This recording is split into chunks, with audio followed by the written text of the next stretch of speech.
আমি জানি আমি দেখতে সুন্দর। মেয়েরা আমার দিকে সব সময় চেয়ে থাকতো। আমি তো তোমারই, তুমি কেন চেয়ে আছো? ধ্যান ভাঙল আমার। সরে যাওয়ার চেষ্টা করলাম। রৌথিক বাহু টেনে ধরল, ইশারায় প্রখের চাউনি দিল। থেমে গেলাম আমি।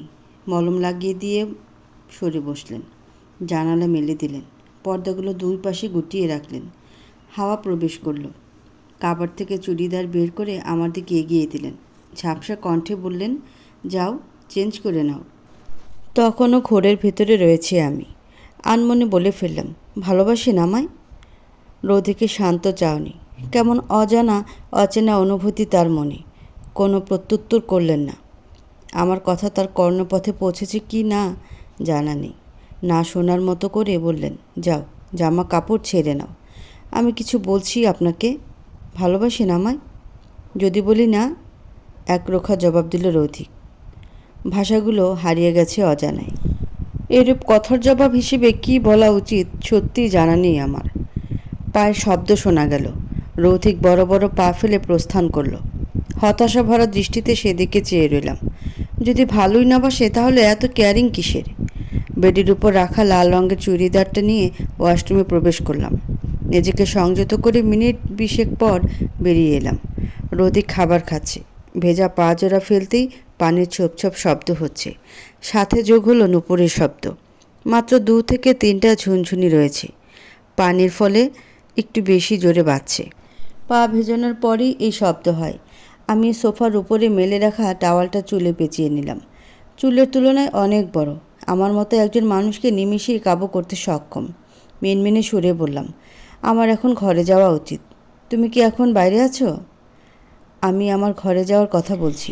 এই বাড়িতে তোমার নিজস্ব ঘর বলতে কোনো ঘর নেই। আমার ঘরই তোমার ঘর। বুঝতে পেরেছো তুমি? কিন্তু আমার মতে আমার নিজস্ব কোনো ঘর নেই। 2 দিনের জন্য ওই ঘরটা আমাকে দেওয়া হয়েছে। মাত্র তো 6 মাস। তারপরে তো চলে যাব। রৌথিক সন্দিহান চোখে চাইল। আমার হাত ধরে বেডের উপর বসিয়ে দিল।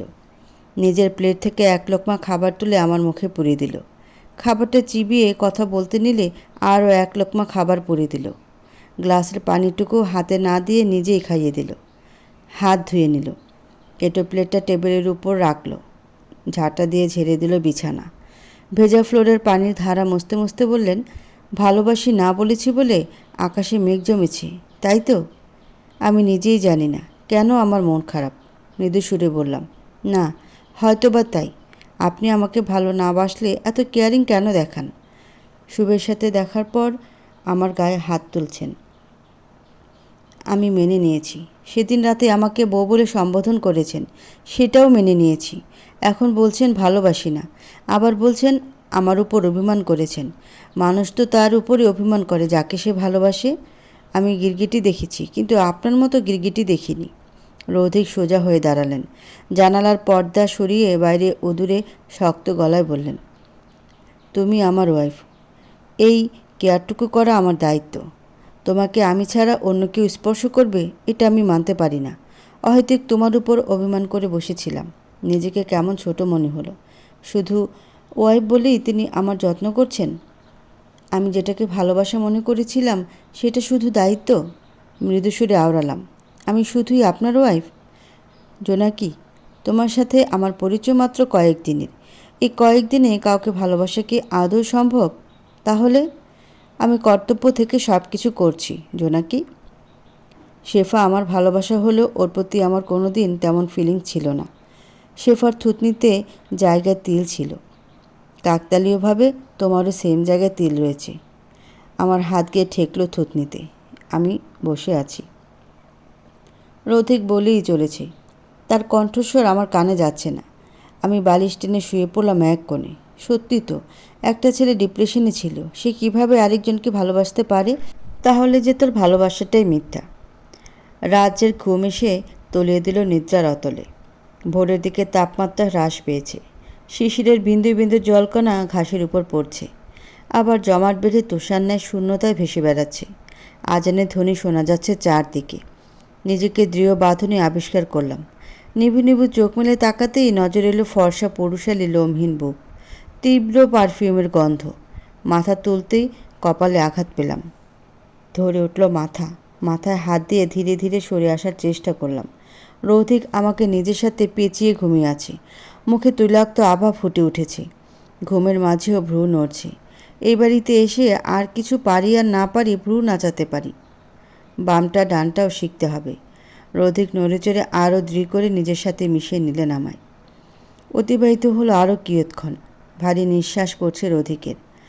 মুখের সামনে শূন্যতায় হাত দেখিয়ে সরে গেলাম। অজু করে জায়নামাজ এসে দাঁড়ালাম। নামাজ আদায় করে বেলকনিতে গিয়ে একটু দাঁড়ালাম। অনেক দিন ভোরের উষ্ণ আকাশ দেখা হয় না। বাবাকে আজকে রিলিজ করে দেওয়া হবে। 10টায় অফিসে যেতে হবে। 8টার দিকে বাড়ি থেকে বের হতে হবে। ছোটোবেলার স্মৃতি হিসেবে একটা লকেট ছিল, সেটা বিক্রি করে হসপিটালের বিল পে করতে হবে। নিজের জন্য বরাদ্দকৃত রুমের দিকে পা বাড়ালাম। পায়ের সাথে কিছু বেঁধে পড়ে যেতে নিলাম। মাঝপথে থেমে গেলাম। নিজেকে সামলে নিচের দিকে তাকালাম। রৌধিকের টি শার্ট পরে আছে। এটা গতকাল রৌধিকের পরনে ছিল। একবার রৌধিকের দিকে অবলোকন করলাম। গুটি গুটি মেরে ঘুমিয়ে আছে। আমি আর কারো দয়া চাই না, মুক্ত হয়ে বাঁচতে চাই। পায়ের কাছে গুটিয়ে রাখা ব্ল্যাঙ্কেটটা গলা পর্যন্ত টেনে দিলাম। মাথায় হাত বুলিয়ে দিলাম। দীর্ঘশ্বাস ফেলে বেরিয়ে এলাম। সময় 9টা 20। হসপিটালের ঝামেলা মিটিয়ে মিনিট 20 হয়েছে বাড়িতে এসে পৌঁছেছি। নিজের প্রিয় লকেটটা 35,000-এ বিক্রি করেছি। বাবা হসপিটালে বিলে 30,490 টাকা শেষ। এখনও কয়েকটা দিন বাকি। 2 রুমের ঘর, একটাতে আমি আর জয়া থাকতাম, অপরটাতে বাবা একা। এসেই সকালে নাস্তা তৈরি করেছি। জয়ার আবার পরীক্ষা 2 দিন পর। বাবা শুয়ে আছে। নাস্তা নিয়ে টেবিলের উপর রাখলাম। বাবার পাশে বসে ধীরে ধীরে ডাক দিলাম, বাবা ঘুমিয়ে গেছো? ওঠো, ওঠে নাস্তা খেয়ে ওষুধ খেয়ে নাও। বাবা এক চোখ মেললেন। বেশ গম্ভীর তার চাউনি। জয়া রেডি হয়ে এসেছে। স্কুলের টাই বাঁধতে বাঁধতে এসে বলল, আপু আমার লেট হয়ে যাচ্ছে, এটা একটু বেঁধে দিত। টাই বেঁধে গাল ধরে টান দিলাম। অতঃপর দুজনে খিলখিলিয়ে হেসে উঠলাম। হুট করে জয়া আমাকে জড়িয়ে ধরে বলল, তোকে খুব মিস করেছিলাম রে আপু। জয়ার চোখে পানি। আলতো করে মুছে দিয়ে বললাম, আমিও মিস করছিলাম। জয়া সবে ক্লাস 5-এ পড়ে। পড়াশোনা বেশ মেধাবী। বাবা উঠে বসার চেষ্টা করতে করতে বলল, আমি তোদের দুজনকে খুব বিপদে ফেলে দিয়েছি, তাই না? জয়া তেতে উঠল। বিরাগী কণ্ঠে বলল, লে শুরু হয়ে গেছে। এটা কোন ধরনের কথা জয়া? ধমকে বললাম আমি। বাবার পাশে বসলাম। নাস্তা খাইয়ে দিলাম, মেডিসিন খাইয়ে দিলাম। বাবার চোখে অশ্রু চিকচিক করছে। হতাশা ভরা কণ্ঠে বললেন, আমি বেঁচে থেকে তোদের খুব বিপদে ফেলেছি, বোঝা হয়ে গেছি। আমি মরে যাওয়ার জন্য ওষুধ খাওয়া বন্ধ করে দিয়েছিলাম, কিন্তু অথচ আরও বেড়ে গেল। তোদের 2 বোনের বিয়ে হয়ে গেলে আমি শান্তি পাব। তোদের মায়ের কাছে চলে যাব। এদিকে জয়ার আগে ফুঁসছি। বাবা মাঝে মাঝেই এভাবে কথা বলে। জয়া প্রতিবারই রেগে যায়। ফোঁস করতে করতে চলে গেল। বলছে, দেখেছিস আপু, একটু সুস্থ হয়ে শুরু হয়ে গেছে। হসপিটালে বসেও এগুলো বলছিল। তাই যতক্ষণ বাবা ঘুমিয়ে থাকতো ততক্ষণ সেখানে থাকতাম। ঘুম ভাঙলেই বাড়িতে প্রবেশ ঘটল 4র্থ ও 5ম ব্যক্তির। শুভ আর তার মা এসেছে। শুভ এসেই বাবাকে সালাম জানিয়ে বসে বসে বাবার খবর নিচ্ছি। ভয়ে ক্রমাগত ঘামছি আমি। বাবাকে এখনও কিছু জানানি। আর কয়েকটা দিন পরে জানাতে চেয়েছি। হুট করে ধাক্কা সহ্য করতে পারবে না। আমার বিবাহিত বউকে আপনি কার কাছে বিয়ে দিতে চাইছেন শ্বশুরমশাই? আমি এখানে, মানে আপনার মেয়ে জামাই এখানে। রৌধিকের কণ্ঠস্বর শুনে চমকে উঠলাম আমি। ভীত হলাম। অফিসের পোশাকে এসে হাজির হয়েছে এখানে। শুভ বাবা আর শুভের মা রৌধিকের দিকে চেয়ে আছে সন্দিহান চোখে। রৌধিক তেরা মানুষ, সত্যি বলে না দিলেই হয়। শুভ আমার দিকে অসন্তুষ্ট চোখে তাকালেন। টেনে টেনে বললেন, এই সেই ছেলেটা যাকে আমি জোনাকির সাথে দেখেছিলাম। সেদিন আমার জোনাকির গায়ে হাত তুলেছিল। ওকে তো আমি। কথা শেষ করল না। রৌধিকের কলার টেনে ঘুষি বসিয়ে দিল গালে। আকস্মিক ঘটা দুর্ঘটনায় রৌধিক নিজেকে সামলাতে ব্যর্থ হলো। দেয়ালের সাথে গিয়ে বাড়ি খেল। দেয়ালে হাত রেখে উঠতে নেওয়ার আগেই আরও একটা ঘুষি দিল। রৌধিক মাটিতে পড়ে গেল। তার চক্ষুজোড়া আগ্নেয়গিরির ন্যায় ফুটছে। দাঁত দিয়ে উপরের অধর চেপে ধরেছে। ঠোঁট কেটে রক্ত ঝরছে। রৌধিক তবুও শান্ত ভদ্র ছেলের মতো সব সহ্য করে রয়েছে। শুভ শান্ত নেই। পুনরায় রৌধিককে মারার জন্য হাত বাড়িয়েছে। আমি থামানোর জন্য এগিয়ে গেলাম, কিছু বলার উদ্যোগ নিতেই গম্ভীর গলায় বাবা বললেন, কি হচ্ছে কি শুভ? একজন মানুষ বাড়িতে এসেছে, বসতে না বলে মারছ, এটা কোন ধরনের অসভ্যতামি? যাও শুভ। আরও একটা ঘুষি মারল। চেঁচিয়ে বলল, তুমি জানো না চাচা, এই ছেলেটা সেদিন পাবলিক প্লেসে জনকের গায়ে হাত তুলেছে। তো তাই বলে তুমি ছেলেটার গায়ে হাত তুলবে? যাও এখান থেকে। শুভ প্রখর চাউনি দিয়ে চলে গেল। রৌদিক ঠোঁটের রক্ত মুছতে মুছতে বাঁকা হাসলেন। পকেট থেকে ফোন বের করে টাইপিং করে মিটমিটে হাসলেন। কে তুমি বাবা? আমি রাফসান আহমেদ রৌদিক। বাকিটা পরে বলছি, আগে আপনি খেয়ে নিন। কত বেলা হয়ে গেল? রৌদিকের সোজাসুজি উত্তর। বাবাকে সালাম করলেন, আলিঙ্গন করলেন, পিঠের পেছনে বালিশ নিয়ে বাবাকে আধশোয়া করে দিলেন। নাস্তা নিয়ে ধীরে ধীরে খাইয়ে দিলেন। আমাকে ইশারায় মেডিসিন দিতে বললেন। আমি মেডিসিনের বক্স এগিয়ে দিতে নিলেই ছো মেরে নিয়ে নিলেন। লিস্টের সাথে মিলিয়ে বাবাকে খাইয়ে দিলেন। চুপচাপ বেরিয়ে গেলেন। আমি তার পেছন পেছন গিয়ে দাঁড়ালাম। তিনি জুতোর বেল্ট বাঁধতে বাঁধতে বললেন, আধ ঘন্টা সময় দিলাম, এর ভেতরে অফিসে দেখতে চাই। অফিসে এসে একদম আমার কেবিনে আসবে। মানে? বাবার এই অবস্থা, আজকেই হসপিটাল থেকে রিলিজ করেছে, আর আজই অফিসে যাব? বাবার কখন কি প্রয়োজন হয়? রৌদিক এগিয়ে এলেন, আমার হাত ধরে টেনে দুই দেয়ালের মাঝের ফাঁকা স্থানে চেপে ধরলেন। হাত ছড়িয়ে দেয়ালের দুই পাশে রাখলেন। দুজনের মাঝে দূরত্ব ঘুচিয়ে দিয়ে কাছে এলেন। ফোঁসফোঁস করতে করতে বললেন, আমি তোমার কাছ থেকে জানতে চেয়েছি কিছু। আমি আসতে বলেছি মানে আসতে হবে। শুনতে পেরেছ তুমি? কান ফেটে যাওয়ার উপক্রম হলো আমার। ভীত কণ্ঠে বললাম, পেরেছি। সাথে সাথে দূরত্ব বজায় রেখে সরে গেল সে।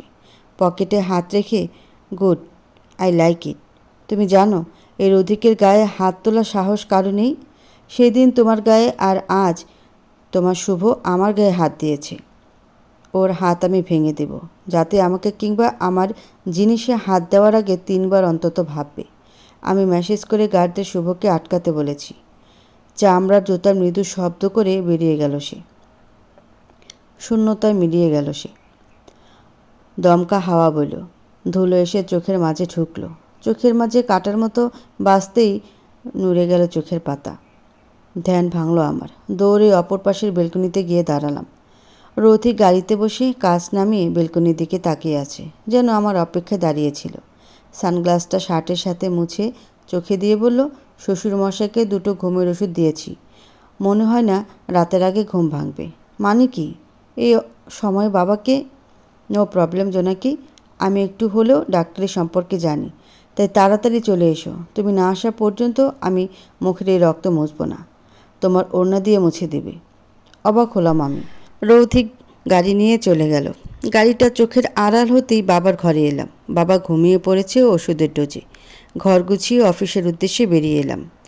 অফিসে এসে জানতে পারলাম রৌথিক অফিসে আসেনি আজ, কিন্তু আরও আধা ঘন্টা আগে বেরিয়েছে। ব্যাগ রেখে কাজে লেগে পড়লাম। এভাবে কেটে গেল ঘণ্টাখানেক। বারবার আমার শুভর জন্য ভয় করছে। রৌথিক যা বলেছে যদি সত্যি করে ফেলে। আমার ধ্যান ভাঙল পায়ের আওয়াজে। রৌথিক হনহনিয়ে নিজের কেবিনে গেছে। রৌথিকের পায়ের শব্দ অন্যদের হাঁটার শব্দ থেকে আলাদা। পেছনের পায়ের তলার সাথে ঘেঁষে ঘেঁষে হাঁটে।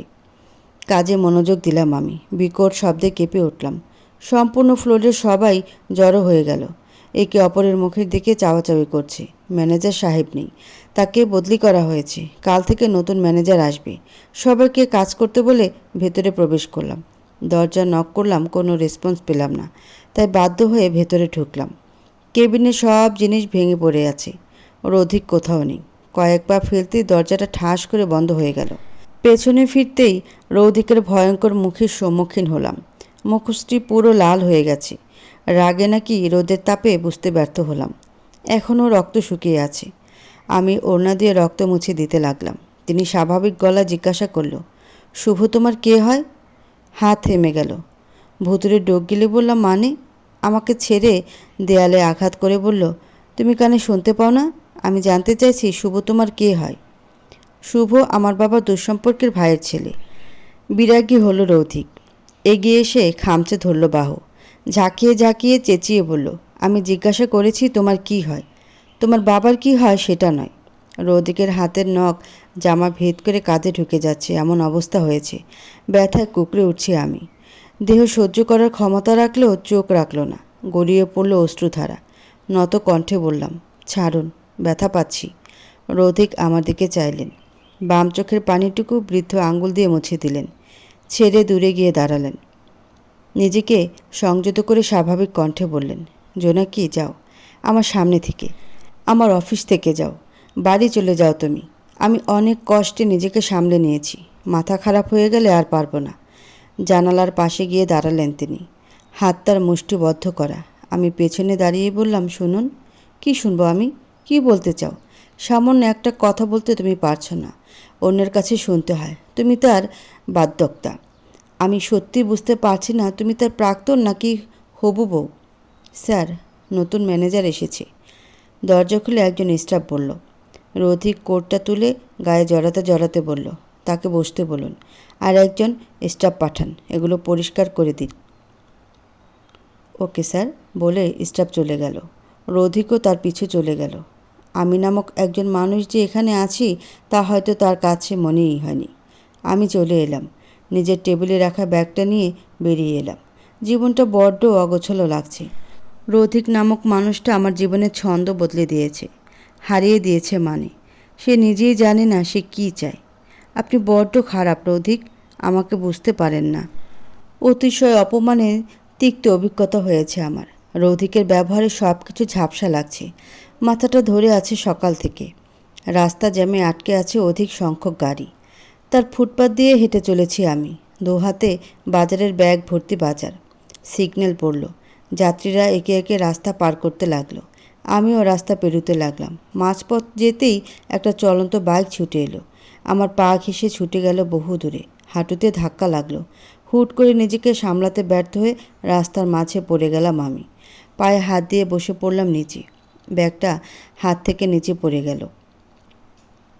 পাটের ব্যাগ হওয়াতে বাজারপত্র ব্যাগের ভেতরে সীমাবদ্ধ রইল। আমি চাপা আর্তনাদ করে সিগন্যালের দিকে চাইলাম। এখন লাল রঙের আলোটা জ্বলছে। 10 সেকেন্ড রয়েছে। আমি নিজেকে সামলে ওঠার চেষ্টা করলাম, কিন্তু এবারও ব্যর্থ হলাম। সময় ক্রমশ ফুরিয়ে আসছে। ভিড় জমে গেল মুহূর্তেই। কেউ একজন গম্ভীর গলায় বললেন, আপনারা সরুন, আমি দেখছি। সবাই ফাঁক করে তাকে ভেতরে আসার জায়গা দিলেন। হুট করে কেউ এসে সামনে দাঁড়ালো। ফর্সা একজন ছেলে, গায়ে সাদা অ্যাপ্রন, হাঁটু গেড়ে বসলো পাশে। ব্যাগগুলো হাতে নিয়ে নিজের গাড়িতে রাখলো। আমার পাশে বসে ধরে ধরে ওঠানোর চেষ্টা করলো। ব্যর্থ হলো সে। চিবিয়ে চিবিয়ে বললেন, দাঁড়িয়ে না থেকে তুলুন ওনাকে। পেছন থেকে একজন তরুণ বেরিয়ে এলো। আমার বাহুতে হাত রেখে ফুটপাতে নিয়ে এলেন। বিদ্যুৎ খাম্বের সাথে দাঁড় করিয়ে দিয়ে এদিক সেদিক চাইলেন। ধৈর্যহারা হয়ে বললেন, এখানেও তো একটা ফার্মেসি ছিল, ফার্মেসিটা কোথায় গেল? এই প্রথম ছেলেটির মুখ দেখলাম আমি। কাকতালীয়ভাবে এই ছেলের মুখের সাথে আমার যথেষ্ট মিল রয়েছে। আমার থুতনির মাঝ বরাবর যেখানে তিল, তারও ঠিক একই জায়গা তিল রয়েছে। সে তরুণী না বোঝার কণ্ঠে বললেন, স্যার, আপনি তো ডাক্তার, আপনি যদি ওনাকে ব্যান্ডেজটা করিয়ে দিতেন। বুঝতে পারলাম এই মেয়েটা তার অ্যাসিস্ট্যান্ট। ডাক্তার ছেলেটি মেয়েটির দিকে বিরাগী দৃষ্টিতে তাকিয়ে থেকে চিবিয়ে চিবিয়ে বললেন, এর জন্য আপনাকে আমি অপদার্থ বলি মিস বিভা? আমি ডাক্তার হলেও একজন পুরুষ।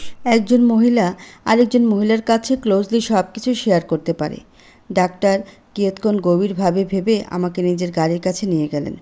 ফার্স্ট এড বক্স বের করে বিভার কাছে দিয়ে বেরিয়ে এলেন। হাঁটুতে অনেকটা ছিলে গেছে। বিভা নিজেই ড্রেসিং করে ব্যান্ডেজ করে দিয়েছি। গাড়িতে বসে আছি ডাক্তার সাহেব, বিভা আর আমি। বাড়ির সামনে এনে গাড়ি থামালেন। বিভার দিকে চেয়ে সহজ ভাষায় বললেন, ওনাকে রুমের ভেতর দিয়ে তবে আসবেন। ব্যাগগুলো দেখিয়ে বলল, এগুলো দিয়ে আসবেন। বিভা মেয়েটি আমাকে একদম ঘরে রেখে এলো। অতঃপর আবার ব্যাগ নিয়ে এলো। বাড়ির অবস্থা দেখে জয়া পুরো কেঁদে দিল। বাবাও একটু বকলেন। জয়া কাঁদতে কাঁদতে ঘরের পুরো কাজ করলো। আমাকে একদম কোনো কাজে হাত লাগাতেই দেয়নি। রাতে ব্যথাটা একটু বেড়েছিল। ঘুমের ওষুধ খেয়ে ঘুমিয়ে পড়লাম। সকাল 10টা 11। লাইব্রেরিতে বসে আছি আমি। সকাল সকাল ওহির ফোন করে পরীক্ষার কথা জানায়। 2 দিন পর থেকে পরীক্ষা, তাই পায়ে ব্যথা নিয়েও ক্লাস করতে এসেছি। খাতায় কলম চালাচ্ছি আমি। ওহির দেওয়া নোটসগুলো নিচ্ছি। কোণে দিয়ে গোতা দিয়ে বলল, কী ব্যাপার তোর জোনাকি? এসে থেকে দেখছি কেমন চিন্তায় আছিস, কেমন জানি বদলে গেছিস তুই। আমি একগাল হাসলাম। ভ্রুকুচকে বললাম, কেমন লাগছে? মনে হচ্ছে তুই বিয়ে করে ভূত হয়ে গেছিস। বিয়ে করলে বুঝি ভূত হয়ে যায়? তা নয়, কিন্তু তোকে বিবাহিতা মহিলাদের মতো লাগছে। আমি কিছু বলবো তার আগেই বেল বেজে উঠল। ব্যাগ গুছিয়ে ক্লাসের দিকে হাঁটা দিলাম। ক্লাসে বসে আছি। স্যার ক্লাসে পড়া বোঝাচ্ছে, গালে হাত দিয়ে বোঝার চেষ্টা করছি। হুট করে মনে হলো আমার ওড়নাটা আমার কাছে নেই। কেউ পেছন থেকে ধীরে ধীরে ক্রমাগত আমার ওড়না টেনে চলেছে। আমি বুকে হাত দিলাম। ওড়নাটা টেনে পেছনে তাকালাম। একটা ছেলে আমার ওড়না টেনে হাতে পেঁচাচ্ছে। আমি একটু সামনে এগিয়ে বসলাম। নত কণ্ঠে বললাম, ওহি, তোর কাছে কোনো সেফটি পিন আছে? কেন? ওড়নাটা পড়ে যাচ্ছে, থাকলে দে। ওহি সেফটি পিন দিতেই ভালোভাবে পেঁচিয়ে নিলাম শরীরে। একটু পরে সামনের দিকে খেয়াল করলেই বুঝতে পারলাম কয়েকটা ছেলে ফোন হাতে নিয়ে কিছু একটা দেখছে আর হাসছে। বিশ্রী তাদের হাসি। ইশারায় আমাকে দেখাচ্ছে। বিরক্ত হলাম আমি। বারবার মনে হচ্ছে আমাকে নিয়েই তারা হাসছে। ভেবে নিলাম আর ক্লাস করব না। তাই ব্যাগ নিয়ে বেরিয়ে এলাম। ওহিও আমার পেছনে পেছনে চলে এলো। করিডোরে হাঁটতে হাঁটতে বলল, কি হয়েছে তোর জোনাকি? এতদিন পর ভার্সিটিতে এসেছিস, তারপরেও ক্লাস করবি না? আমার ইচ্ছে, আমি কি করব না করব এখন তোকে জিজ্ঞাসা করতে হবে? কুল জোনাকি, আমি শুধু জিজ্ঞাসা করছি কেন এসেছিস। এত হাইপার হওয়ার কি আছে? আশ্চর্য। ছেলেগুলোর উপর রাগ দেখাতে গিয়ে ওহির সাথে বাজে ব্যবহার করে ফেললাম। তাই ছোট করে সরি বললাম। অতঃপর করিডোর দিয়ে বাইরে তাকালাম। মনে হলো রৌধিকের মতো কেউ ভার্সিটির ভেতর আসছে। আমি চোখ পরিষ্কার করে আবার চাইলাম। সেটা রৌধিকই ছিল। অজান্তেই ঠোঁটের কোণে হাসি ফুটে উঠল। রৌধিক মাঠের মাঝখানে দাঁড়িয়ে আমার দিকে চাইল। অতঃপর উপরের দিকে এগিয়ে এলো। আমিও রৌধিককে দেখে নেমে গেলাম নিচে। চারপাশে সবাই চোখ বড় বড় করে তাকিয়ে আছে। পারলেই যেন গিলে খায়। মেয়েরা রীতিমতো বলছে, কি হ্যান্ডসাম বয়, যে করেই হোক এই ছেলেটার সাথে প্রেম করতেই হবে। আমি বিড়বিড় করে বললাম, দাঁড়া সাতজন্যি। রৌধিক আমার সামনে আসতেই তার পথ আটকে দাঁড়ালাম। পায়ের দিকে চেয়ে রইল। ধীরে ধীরে মুখ উপরে তুলে মুখের দিকে চাইল। স্বাভাবিক সুরে বললেন, সমস্যা কি? সামনে থেকে সরো। রৌধিক পাশ কাটিয়ে যাওয়ার উদ্যোগ নিতেই আমি হাত দিয়ে আটকে দাঁড়ালাম। সন্ধিহান সুরে বললাম, আপনি এখানে কি করছেন? আমার হাত ছুড়িয়ে ধমকে বললেন, তোমাকে আমি সরতে বলেছি, সরো। আমাকে সরিয়ে দিয়ে ধপাধপ পা ফেলে চলে গেলেন। মুহূর্তে হেসে উঠল সকলে। বিদ্রূপ করে বলল, দেখ মেয়েটার অবস্থা, পাত্তাই দিল না। বলি, তোমাকে দেখতে তো ভালো ঘরের মেয়েই মনে হয়, কিন্তু তোমার পেটে পেটে এত দূর। আরেকজন বলল, ছেলে দেখলে শুরু হয়ে যায়। বলি, পেটে পেটে এত দূর। একদিকে ক্লাসের ছেলেদের কাণ্ড, অন্যদিকে রৌদিকের এই অবহেলা, আবার এদের কটু কথা, সব কিছুতেই কান্না পেয়ে গেল আমার। কাউকে কিছু না বলে কাঁদতে কাঁদতে চলে এলাম। বেশ কিছুক্ষণ ধরে লাইব্রেরি বসে কেঁদে চলেছি আমি। সবাই আমাকে দেখলেই হাসে। ওহি এসে আমার পাশে বসে বলল, তুই এখানে আর আমি তোকে সব জায়গায় খুঁজছি। আমি প্রত্যুত্তর দিলাম না। ওহিও কোনো কথা বলল না। হয়তো উত্তরটা ওর জানা। আমাকে সান্ত্বনা দিতে দিতে বলল, ওই ছেলেটা কে? তুই চিনিস তাকে? তোর ব্যবহার দেখে মনে হলো তুই তাকে চিনিস, কিন্তু তার ব্যবহার দেখে মনে হলো সে তোকে চেনে না। এবারও কিছু বললাম না। আমি নির্বিকারভাবে কেঁদে চলেছি। এভাবেই সময় অতিবাহিত হলো কিয়ৎক্ষণ। ওহি পুনরায় বলল, ছেলেটা মাঠের মাঝখানে কতগুলো ছেলেকে মারছে, কেউ ধরার সাহস পাচ্ছে না। মানে? আমি নিজেই জানি না। দেখলাম ওই ছেলেটা কতগুলো ছেলেকে মাঠের মাঝখানে ফেলে মারছে। ভিড় জমে গেছে। আর শোনার মতো পরিস্থিতিতে রইলাম না আমি। আগে পেছনে না চেয়ে ব্যথার্ত পা নিয়ে ছুটলাম। মাঠের মাঝখানে ভিড় জমে গেছে। ভিড় ঠেলে ভেতরে গেলাম। রথি ক্লাসের সেই ছেলেগুলোকে এবড়ো থেবড়ো লাথি দিয়ে যাচ্ছে। ভয়ঙ্কর লাগছে তাকে। একটু পরে কপালের ঘামটুকু মুছে ফেলছে। হাতে তার মোটা লাঠি। ছেলেগুলো নিচে পড়ে আছে। হাত পা থেকে রক্ত পড়ছে। রোদিকের থামার নামই নেই। ফোনগুলো ভেঙে পড়ে আছে নিচে। আমি রোদিকের কাছে গিয়ে লাঠি ফেলে দিলাম। চেঁচিয়ে বললাম, কি সমস্যা কি আপনার? এভাবে মারছেন কেন ওদের? কি করেছে ওরা? এখন তুমি আমাকে শিখাবে আমি কি করব? তৎক্ষণাৎ প্রিন্সিপাল স্যার এসে হাজির হলো। চেঁচিয়ে বললেন, কে আপনি? আমাদের ভার্সিটির স্টুডেন্টদের কে কেন মারছেন? আমি রৌধিক, আহমেদ গ্রুপ অ্যান্ড ইন্ডাস্ট্রির মালিক আদ্রিক আহমেদের একমাত্র ছেলে। কেন এদের মারছি তাই তো? চলুন বলছি। বলেই প্রিন্সিপালের সাথে চলে গেলেন তিনি। সাথে সাথে অ্যাম্বুলেন্স এসে এদেরকে নিয়ে গেল। আমি হাঁ করে চেয়ে রইলাম। সবাই আমার দিকে চেয়ে চেয়ে হাসছে, বিদ্রুপ করে বলছে, হিরোর সামনে হিরোইন সাজতে এসেছিল, এখন জিরোইন হয়ে গেছে। আমি আশাহত মন নিয়ে বেরিয়ে এলাম। কেন আমার সাথে সব সময় এইভাবে ব্যবহার করেন তিনি? আমার সাথে একটু ভালোভাবে কথা বলা যায় না? একটা বড় কালো রঙের গাড়ি এসে আমার সামনে থামলো। এক নজর দেখেই বুঝতে পেরেছি এটা রৌধিকের গাড়ি। তবুও আমি সেদিকে না তাকিয়ে সামনের দিক এগিয়ে যাচ্ছি। গাড়ি থেকে বেরিয়ে এলো রৌধিক। পেছন থেকে ক্রমাগত জোনাকি জোনাকি বলে ডেকে চলেছে। আমি পাত্তা দিলাম না, পায়ের গতি বাড়িয়ে দিলাম। এই লোকটার সাথে কোনো কথা নেই আমার, কখনো কোনো কথা বলবো না। না মানে না। পেছন থেকে টেনে ধরলো হাত। আমার সামনে দাঁড়িয়ে হাঁপাতে হাঁপাতে বললেন, কি হয়েছে তোমার? কতবার ডাকছি, শুনতে পারছো না কেন? আশ্চর্য। আমি তার পাশ কাটিয়ে যাওয়ার উদ্যোগ নিলাম। আমাকে টেনে নিজের সাথে মিশিয়ে নিলেন। নিজের অপর হাত দিয়ে চোখের পানিটুকু মুছিয়ে দিয়ে বললেন, কি হয়েছে তোমার জোনাকি? কাঁদছো কেন? হয়।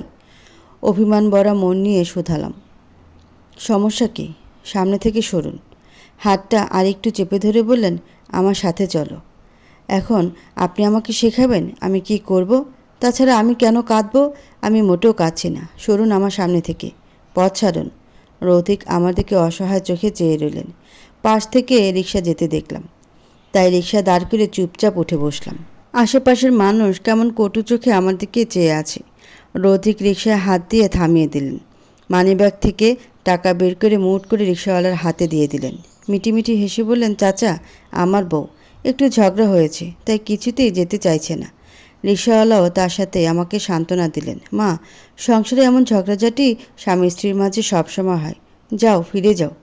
আমি তীক্ষ্ণ দৃষ্টি দিয়ে রৌধিকের দিকে তাকালাম। কিছু না বলে কোলে তুলে নিলেন আমায়। হাত দিয়ে গাড়ির দরজাটা খুলে আমাকে ফ্রন্ট সিটে বসিয়ে দিলেন। লক করে দিলেন যাতে বের হতে না পারি। অতঃপর তিনি ঘুরে এসে সামনের সিটে বসলেন। গাড়ির কাঁচ তুলে দিলেন। বললেন, আশ্চর্য তো, কাঁদছো কেন? আমি গাড়ির দরজার সাথে মিশে গেলাম। মুখ ঘুরিয়ে নিলাম। রৌধিক একটু এগোলেন, অতঃপর হাত টেনে নিজের কোলে বসিয়ে দিলেন। দু গালে হাত রেখে গম্ভীর গলায় বললেন, কথা বলবে না? প্রত্যুত্তর দিলাম না আমি। বিনিময়ে ফুঁপিয়ে উঠলাম। রৌধিকের হাত গাল থেকে নামিয়ে মুখ আড়াল করে নিলাম। রৌধিক আমাকে তার বাহুডোরে আবদ্ধ করে নিলেন। মাথায় হাত বুলিয়ে দিতে দিতে বললেন, আমার উপর অভিমান করেছো তুমি? I am sorry দীপ্তিময়ী। আমার মাথা এতটাই গরম হয়ে গেছিল, ওদেরকে না মারা পর্যন্ত আমি শান্তি পাচ্ছিলাম না। আমি তোমাকে হার্ট করে ফেলেছি। নিজের থেকে রৌধিককে ছাড়ানোর চেষ্টা করতে লাগলাম, কিন্তু এত বড় একটা হাতির মতো মানুষের কাছে আমি মশার চেয়ে ক্ষুদ্র। কিয়ৎক্ষণ চেষ্টা করে না পেরে বললাম, একদম আমার সাথে কথা বলবেন না আপনি, একদম না। আমার চারপাশেও আসবেন না। বুকে মুখ গুজিয়ে রইলাম। রৌধিকের গলা জড়িয়ে ধরে দৃঢ় করে নিলাম। সামনে দুটো বোতাম খুলে নাক মুছে নিলাম শার্টে। নাক কুচকালেন, কিছু বললেন না মুখে। আমি নাক মুছতে মুছতে বললাম, আপনি বড্ড খারাপ রৌধিক, আমাকে সর্বদা কষ্ট দেন। কি করেছি আমি? জানেন ওরা আমাকে কত বাজে কথা বলেছিল? আমি দেখতে সাদাসিধা হলেও পেটে পেটে নাকি অনেক। আমি ছেলে দেখলেই শুরু করে দিই। তিনি কিছু বললেন না। তার হাত দুটি আমার পিঠে রেখে নিজের সাথে মিশিয়ে নিলেন। রৌধিকের মুখের আকৃতি কেমন হয়েছে ধারণা নেই। মাথায় হাত বুলিয়ে দিতে দিতে বললেন, সরি, আর কেঁদো না। আমার জন্য যখন তোমাকে এত কিছু সহ্য করতে হয়েছে, আমি সব কিছু ঠিক করে দিব। কি ঠিক করবেন আপনি? কি ঠিক করবেন? ওহিও আমাকে বলছে আপনি আমাকে চেনেন না, অথচ একটু আগে বললেন আমি আপনার ওয়াইফ। তাহলে তখন কেন ইগনোর করলেন? হোয়াই? রৌধিক আমাকে এক পাশে নিয়ে নিজের পরনের শার্টটার বোতাম খুলে আমার হাতে ধরিয়ে দিলেন। নিচের দিকটা দিয়ে নাক মুছে দিয়ে বললেন, এবার পুরোটাই তোমার। নাক মোছা হয়ে গেলে বাড়িতে নিয়ে যেও, গোসল করে মাথা মুছো। আপনি মুছেন। আমি এখন বাড়িতে যাব, কোনো কথা বলবো না আপনার সাথে। আর কিছু বললাম না আমি, কেঁদে চলেছি ক্রমাগত। রৌধিক আমার মাথায় হাত চালাচ্ছে, বোতলের ছিপি খুলে হাতে ধরিয়ে দিল। আমি পানি খেয়ে আবার রৌধিকের বুকে মাথা গুঁজলাম। তিনি বুঝিয়ে চলেছে আমায়। রৌধিকের মিষ্টি মিষ্টি কথায় বাচ্চাদের মতো ঘুম পাচ্ছে আমার। রৌধিকের কাণ্ডে ঘুমে পড়লাম এক সময়। মাঝরাত, চারদিকে অন্ধকার বিরাজমান, যাকে বলে ঘুটঘুটে অন্ধকার। চোখ মেলেই আলোহীন আধা সৃষ্টিগোচর হলো। জানালার মস্ত পর্দাটা হাওয়ায় উঠছে। শিশির বিন্দু পড়ার আওয়াজ শুনতে পাচ্ছি। ওঠার চেষ্টা করতে বুঝতে পারলাম অদৃশ্য কোনো বন্ধনে আমি পেঁচিয়ে আছি।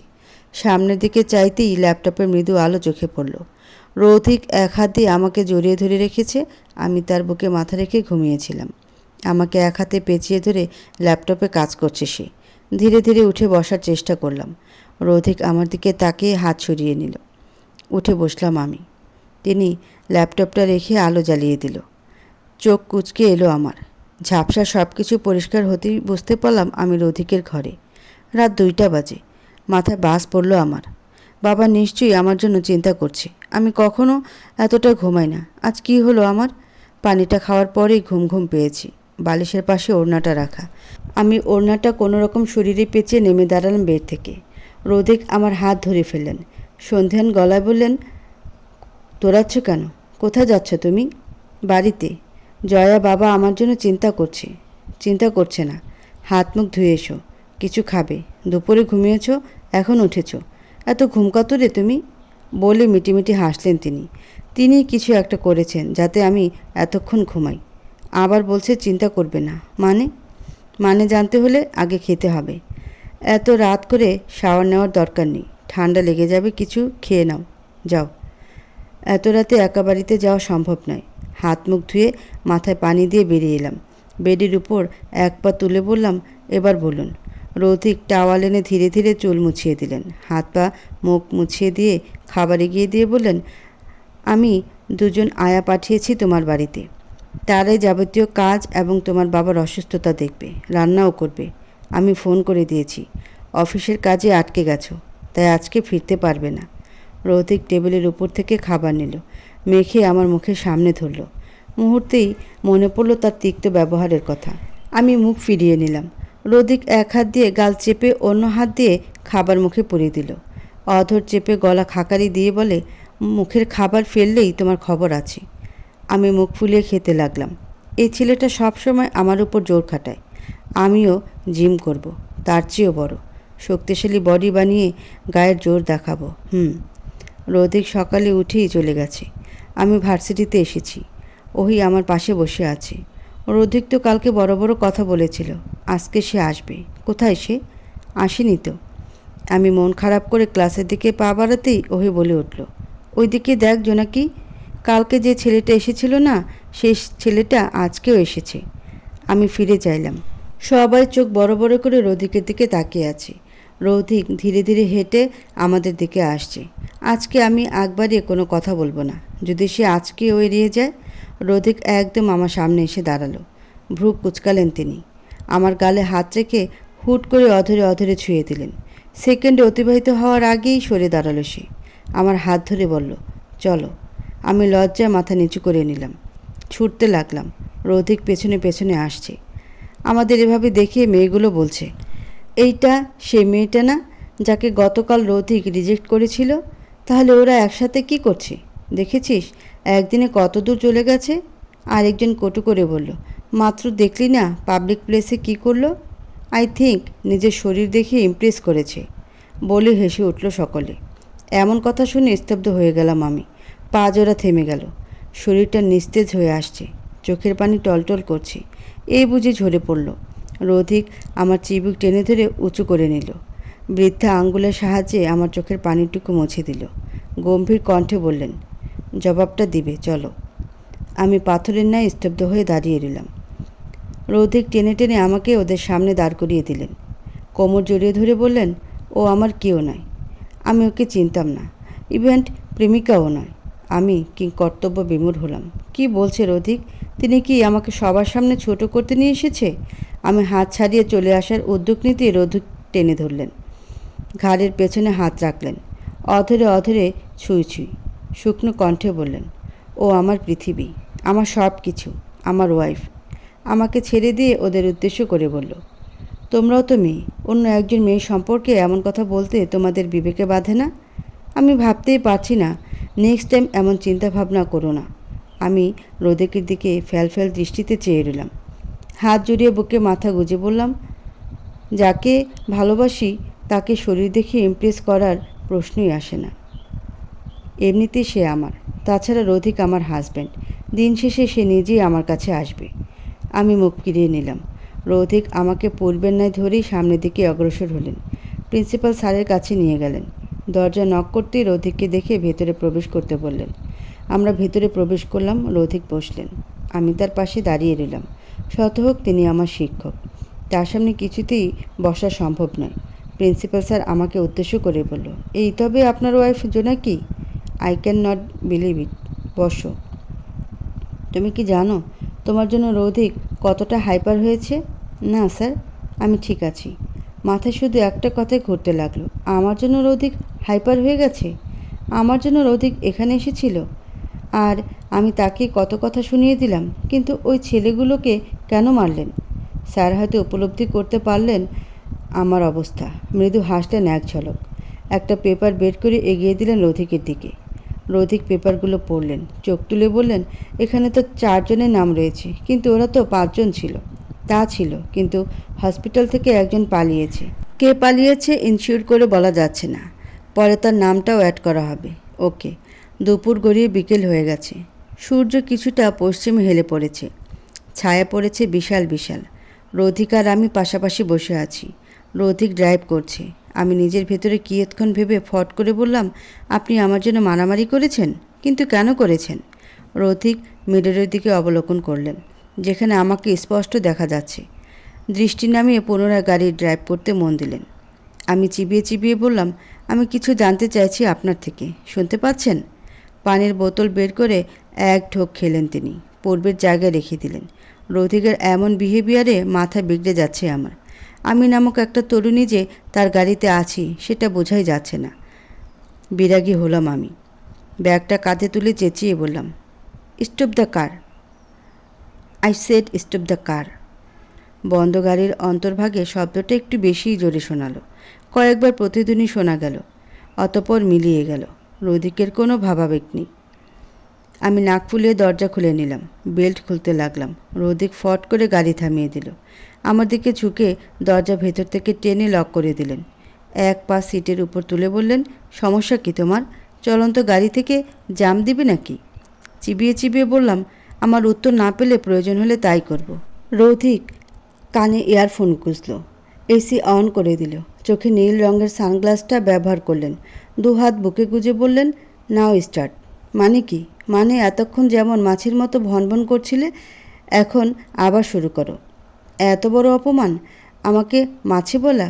হুট করে রৌথিকের কোলে চেপে বসলাম। কান থেকে ইয়ারফোন খুলে স্টিয়ারিংয়ের উপর রাখলাম। চোখের সানগ্লাসটা নিজের চোখে পড়ে রুদ্ধ সুরে বললাম, আপনি বলবেন কি না বলেন না। সহ্য করতে পারবে না, না শোনাই শ্রেয়। তবুও আমি শুনতে চাই, প্লিজ বলুন, প্লিজ। রৌথিক গাড়ির কাজ নামিয়ে দিল। জানালার বাইরে তাকিয়ে বলল, যে ছেলেটার হাত ভেঙেছি সে পেছন থেকে তোমার ওড়না টেনে ধরেছিল। যে ছেলেটার মাথায় আঘাত করেছি সে ছেলেটা ভিডিও করছিল। একটু থেমে আবার, বাকি ছেলেরা সে ভিডিও একে অপরের কাছে শেয়ার করছিল। অধর চেপে থেমে গেল রৌথিক। ধাক্কা খেলাম আমি, বাঁধ ভেঙে গেল। ফুঁপিয়ে উঠলাম আমি। বাম পাশে ফিরে গেলাম। ব্যাগ থেকে টিস্যু পেপার বের করে মুখ চেপে ধরলাম। রৌথিক হাত ধরে টেনে নিজের দিকে ফিরিয়ে গম্ভীর গলায় বললেন, এর জন্য বলেছিলাম না জানে শ্রেয়, কিন্তু শুনলে না। আমি রৌথিকের কলার টেনে অশ্রু মিশ্রিত কণ্ঠে বললাম, ওরা এই ভিডিও সোশ্যাল মিডিয়ায় আপ দেয়নি তো? আমি কিভাবে সবাইকে মুখ দেখাবো? কি করব আমি এখন? কাঁদে না দীপ্তিময়ী, ওরা এখনও কিছু করতে পারেনি, শুধু ওদের ফোনেই ছিল। আমি ফোন ভেঙে ফেলেছি, আর কোনো ভয় নেই। যদি থেকে থাকে তখন? এবার কিছুটা ঝাঁঝালো কণ্ঠে বললেন, বলছি তো আর কোনো ভিডিও নেই। আপনি জানলেন কি করে? রৌথিক হাসল মৃদু। বোতল বের করে এগিয়ে দিলেন, ইশারায় খেতে বললেন। আমি এক ঢোক খেয়ে চাতক পাখির নিমিত্তে তাকালাম। রৌথিক হাতের বন্ধন দৃঢ় করে বললেন, তুমি পায়ে কিভাবে ব্যথা পেয়েছ সেটাও আমি জানি। তুমি আমার অফিস থেকে হন্তদন্ত হয়ে বেরিয়ে এসেছিলে। আমি তখনই তোমার পিছু লোক লাগিয়েছি। তোমার অ্যাক্সিডেন্টের পরপরই খবর পাই আমি, কিন্তু আমি আসতে আসতে তোমাকে বাড়িতে পৌঁছে দেয় কেউ। তারপরে আমি সেখানকার ফুটেজ চেক করি।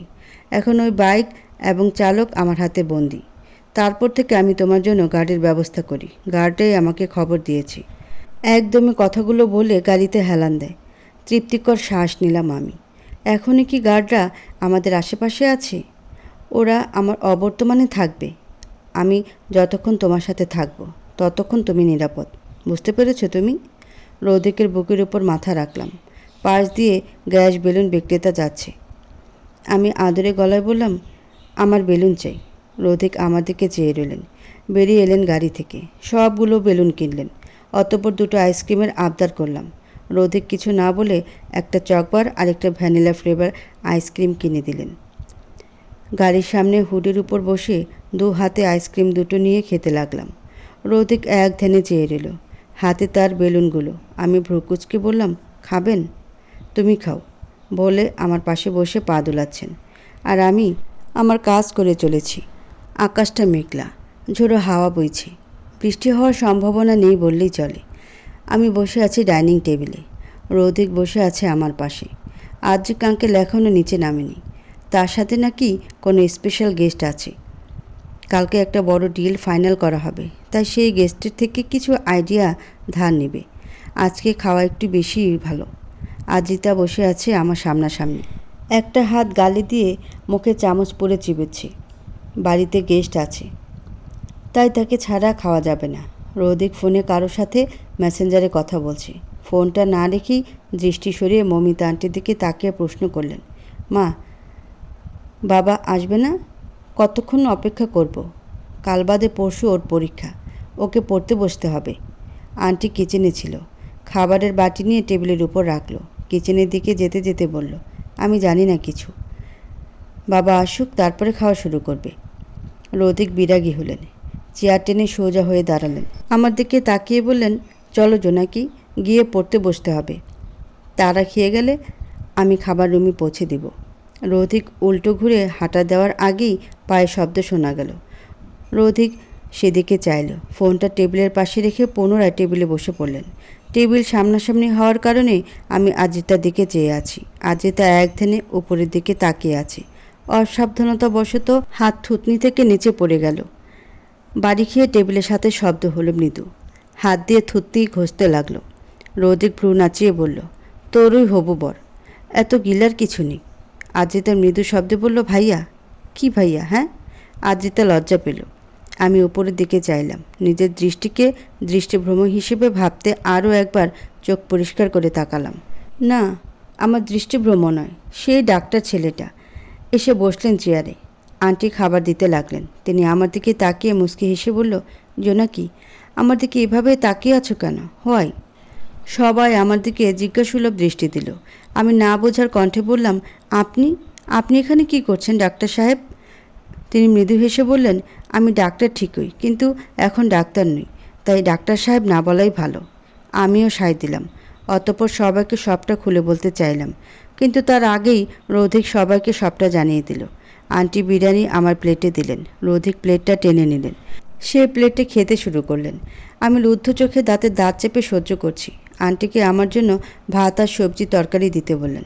আন্টি অসন্তুষ্ট হয়ে বলে, আজকে সবার জন্য বিরিয়ানি, ডিমের কোরমা আর রোস্ট রান্না করেছেন, এখন আমাকে কিভাবে দিবে ভাত? রৌদিক অসন্তুষ্ট হলেন। টেবিলের দিকে তাকিয়ে বলে, জানো তো কালকে থেকে ওর পরীক্ষা শুরু। এই সময় তেলের জিনিস খেলে অসুস্থ হয়ে যেতে পারে। আমি অসহায় হয়ে মুখ কুঁচকে রইলাম। সামনে বিরিয়ানি আর এই ছেলেটা বলছে ভাত আর সবজি। রীতিমতো অবিচার করছে আমার প্রতি। আন্টি তার স্থানে অনড়।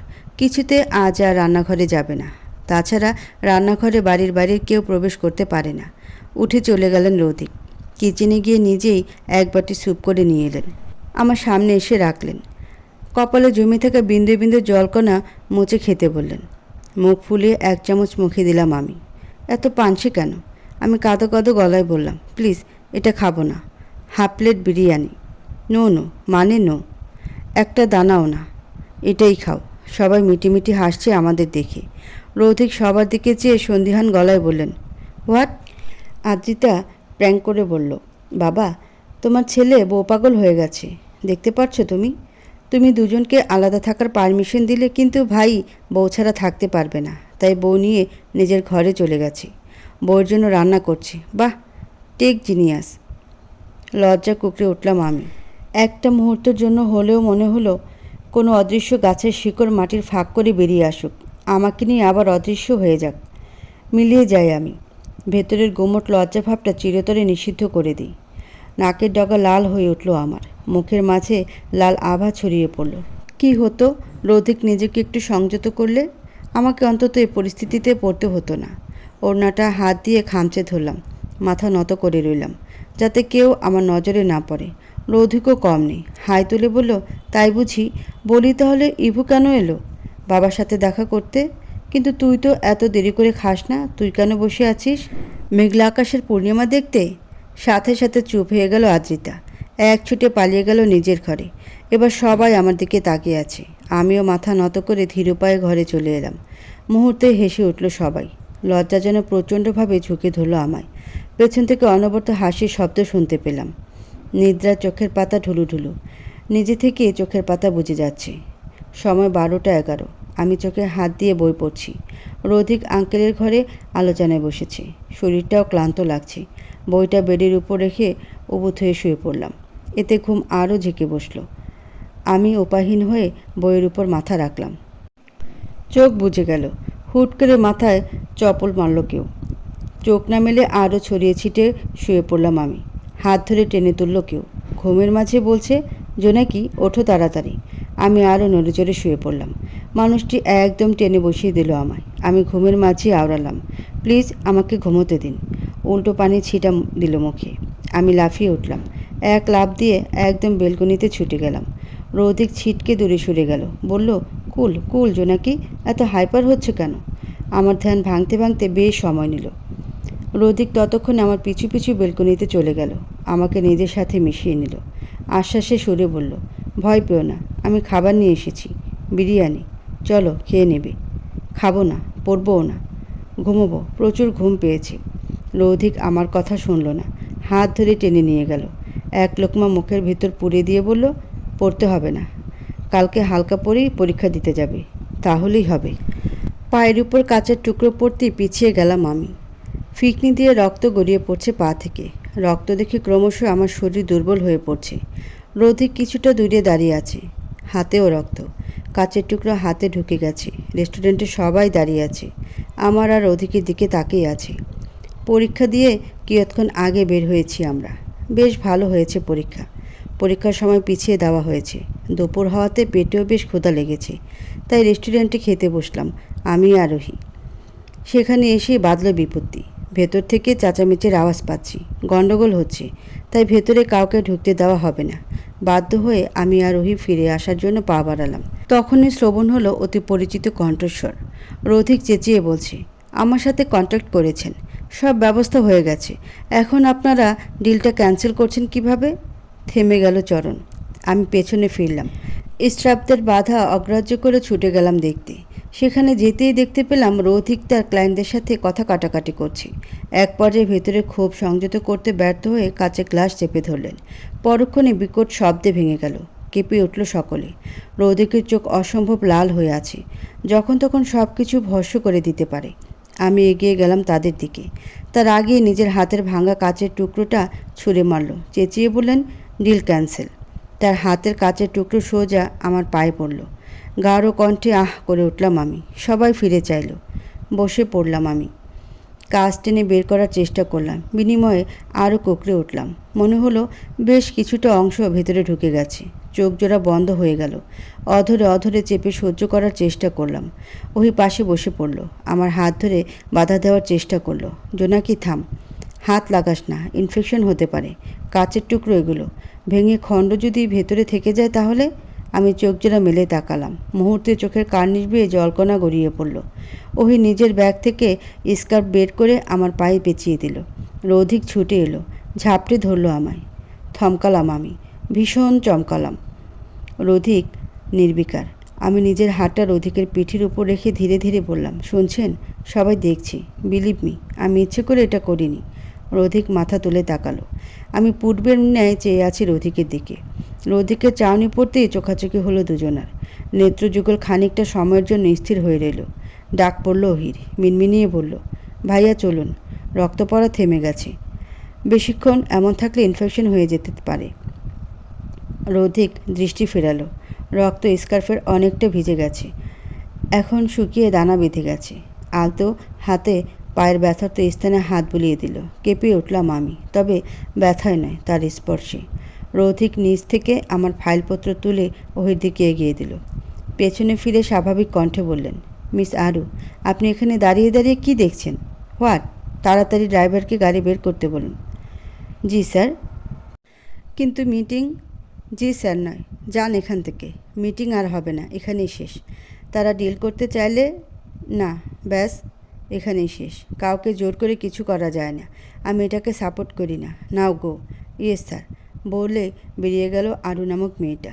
তিনি অফিসে নতুন ম্যানেজার হিসেবে কাজ করছেন। সেদিনের পর আর অফিসে যায়নি, তাই জানি না। রৌধিক পেঁচিয়ে রাখা স্কার্ফটা খুলে ফেলল ধীরে ধীরে। উষ্ণ গরম ফু দিল, নিজের হাতে পেঁচিয়ে নিল। এসে বলে কোলে তুলে নিল আমায়। সোজাসুজি হসপিটালে নিয়ে এসেছে আমায়। ডাক্তার আরেকজনকে চেক আপ করছে। রৌধিক আমাকে ধরে বসে আছে, ওহি আমার অন্য পাশে। আরু নামক মেয়েটা বাইরে। ডাক্তার আমার সোজাসুজি বসলেন। পায়ে হাত দিতেই ছিটকে গেলাম আমি। মৃদু সুরে বললাম, কি করছেন? পায়ে হাত দিচ্ছেন কেন? পায়ে হাত না দিলে কাজটা কিভাবে গেঁথেছে বুঝবো কিভাবে? বিরাগী হয়ে বললেন তিনি। আমি থেমে গেলাম। হাত পা ধরে বেডে শুয়ে দিলেন আমায়। ইঞ্জেকশন নিয়ে এলেন যাতে কাটাছেঁড়া করলে বসতে না পারি। ইঞ্জেকশন দেখেই গলা ফাটিয়ে এক চিৎকার দিলাম আমি।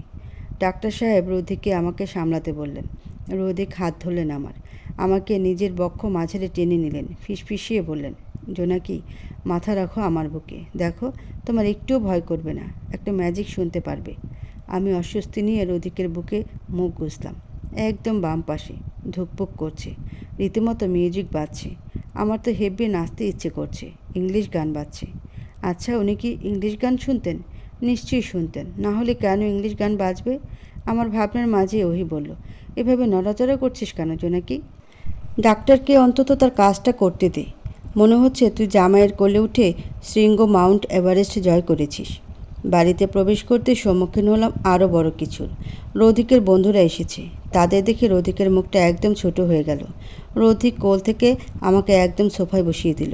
সার্ভেন্টরা আমার অবস্থা দেখে মমতা আন্টিকে এবং আজিতাকে ডেকে নিয়ে এলেন। কী হয়েছে জানতে চাইলেন। রৌধিক কাউকে কিছু বললেন না, কারণ এর সাথে অফিসের ঘটনা জড়িত। পরে বললেন। আন্টিও আমাকে নিয়ে ব্যস্ত হয়ে পড়লেন। স্টাফদের লেবুর জুস করে আনতে বললেন। তারা নিয়ে আসতেই আন্টি আগে আমাকে খাইয়ে দিলেন। আমি পলকহীন চোখে চেয়ে রইলাম। নিজের মায়ের ছায়া দেখতে পেলাম। জ্ঞান হওয়ার আগে মারা গেছেন তিনি। বাবা তখন আমাদের সব আবদার পূরণ করেছেন। কিডনির অসুস্থ হওয়ার পর আর কোনো আবদার পূরণ করতে পারেনি। তখন পরিবারের বড় মেয়ে হিসেবে আমাকে দায়িত্ব নিতে হয়েছে। ভালোভাবে কখনো যত্ন নেওয়া হয়নি। বাবা তখন আমার কষ্ট হবে ভেবে বাড়ির কাজ করে রাখতেন। দীর্ঘ নিঃশ্বাস ফেললাম আমি। মমিতা আন্টি বললেন, মায়ের কথা মনে পড়ছে বুঝি? আমার মা নেই, সোজাসাপটা উত্তর আমার। আই এম সরি জোনাকি, আমি আসলে বুঝতে পারিনি। আন্টি প্লিজ এভাবে বলবেন না। আন্টি মুচকি হেসে জড়িয়ে ধরলেন আমায়। রৌধিকের 4 জন বন্ধু এবং 3 জন বান্ধবী এসেছে। আমাকে উদ্দেশ্য করে বললেন, রৌধু, কে এই মেয়েটা? তোর বোন তো এই মেয়েটা।